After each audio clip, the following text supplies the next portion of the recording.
Hi everybody, and welcome back to Lunch Bunch Storytime for ages birth to 5. We hope you're enjoying this story time with your lunch, and today we are going to read Curious George Rides a Bike by H.A. Rey.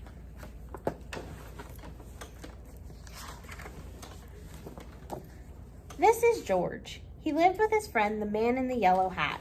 He was a good little monkey and always very curious. This morning, George was curious the moment he woke up because he knew it was a special day.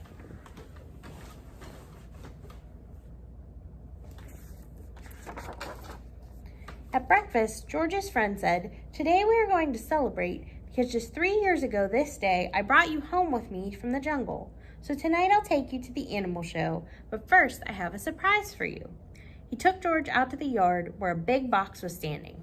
George was very curious.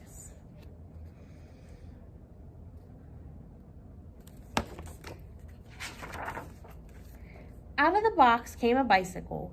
George was delighted. That's what he had always wanted. He knew how to ride a bicycle, but he had never had one of his own. "I must go now," said the man, "but I'll be back in time for the show. Be careful with your new bike and keep close to the house while I'm gone."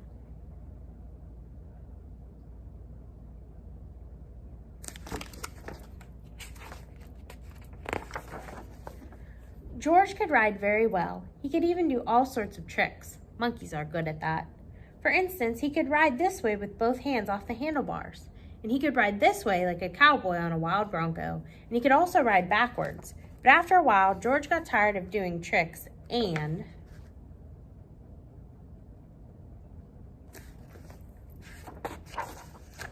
went out into the street. The newsboy was just passing by with his bag full of papers. "It's a fine bike you have there," he said to George. "How would you like to help me deliver the papers?" He handed George the bag and told him to do one side of the street first and then turn back and do the other side. George was very proud as he rode off with his bag.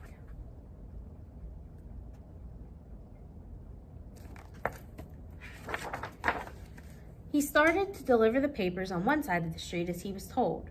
When he came to the last house, he saw a little river in the distance. George was curious. He wanted to know what the river was like, so instead of turning back to deliver the rest of the papers, he just went on.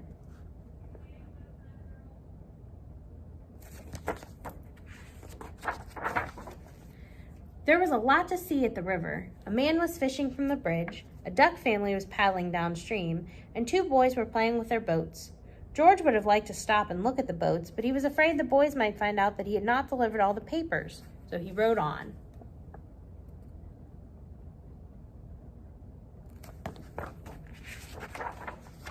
While riding along, George kept thinking of boats all the time. It would be such fun to have a boat, but how could he get one? He thought, and then he had an idea. He got off the bicycle, took a newspaper out of the bag, and began to fold it. First, he folded down the corners like this.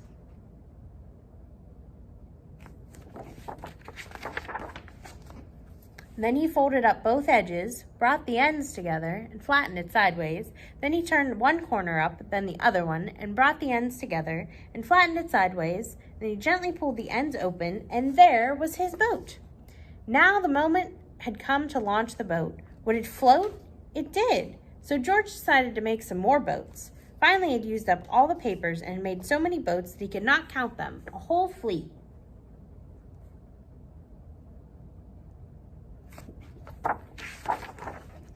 Watching his fleet sailing down the river, George felt like an admiral. But watching his fleet, he forgot to watch where he was going.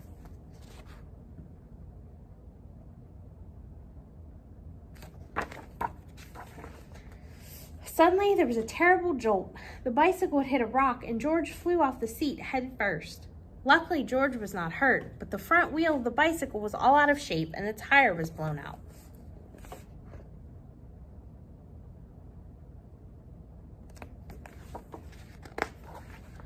George tried to ride the bicycle, but of course it wouldn't go, so he started carrying it, but it soon got too heavy. George did not know what to do. His new bike was spoiled, the newspapers were gone, he wished he had listened to his friend and kept close to the house. Now he just stood there and cried. Suddenly his face brightened. Why, he had forgotten that he could ride on one wheel. He tried it and it worked. He hardly started out again when he saw something.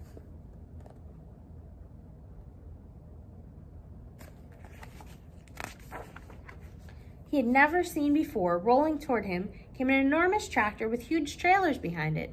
Looking out of the trailers were all sorts of animals. To George, it looked like a zoo on wheels. The tractor stopped and two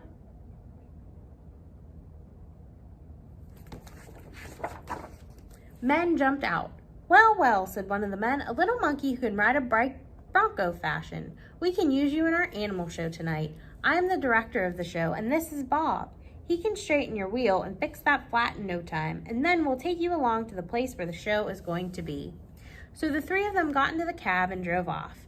"Maybe you could play a fanfare while you sit on your bike in the show," the director said. "I have a bugle for you right here, and later on you'll get a green coat and a cap just like Bob's."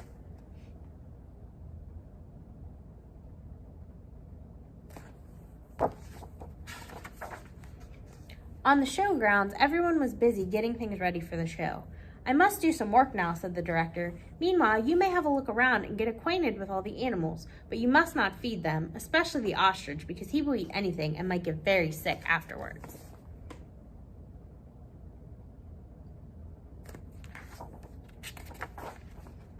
George was curious. Would the ostrich really eat anything? He wouldn't eat a bugle, or would he? George went a little closer to the cage, and before he knew it, the ostrich had snatched the bugle and tried to swallow it. But a bugle was hard to swallow, even for an ostrich. It got stuck in his throat. Funny sounds came out of the bugle, and the ostrich was struggling with it, all blue in the face. George was frightened.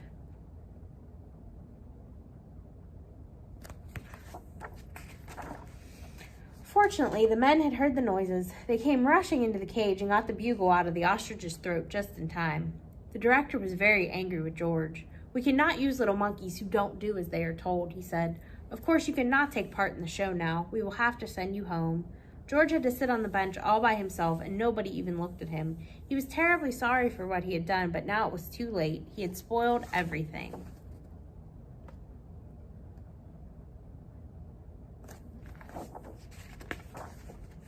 Meanwhile, the ostrich, always hungry, had got a hold of a string dangling near his cage. This happened to be the string which held the door to the cage of the baby bear, and the ostrich nibbled at it. The door opened, and the baby bear got out. He ran away as fast as he could and made straight for a high tree near the camp. Nobody had seen it but George, and George was not supposed to leave his bench. But this was an emergency, so he jumped up, grabbed the bugle, and blew as loud as he could. Then he rushed to his bicycle. The men had heard the alarm and thought at first that George had been naughty again. When they saw the empty cage and the ostrich nibbling at the string, they knew what had happened.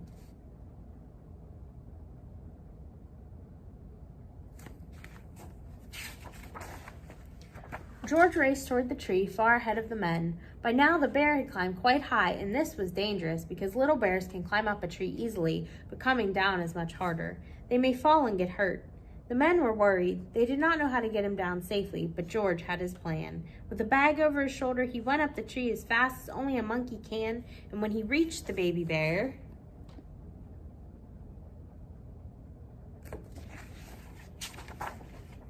he put him in his bag and carefully let him down so that the men could safely catch him. Everybody cheered when George had come down from the tree. "You are a brave little monkey," said the director. "You saved the baby bear's life. Now you'll get your coat back, and of course you may ride your bike and play the bugle in the show."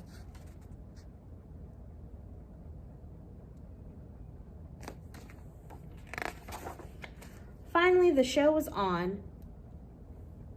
The whole town had come to see it, and how surprised they were to discover George on his bike right in the middle of it. The newsboy was there too, and also the man with the yellow hat.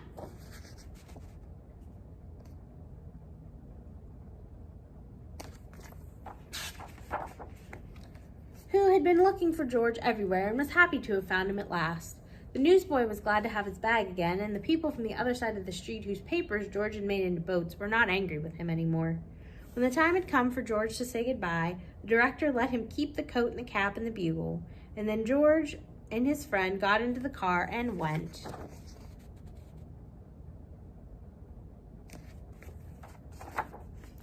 home.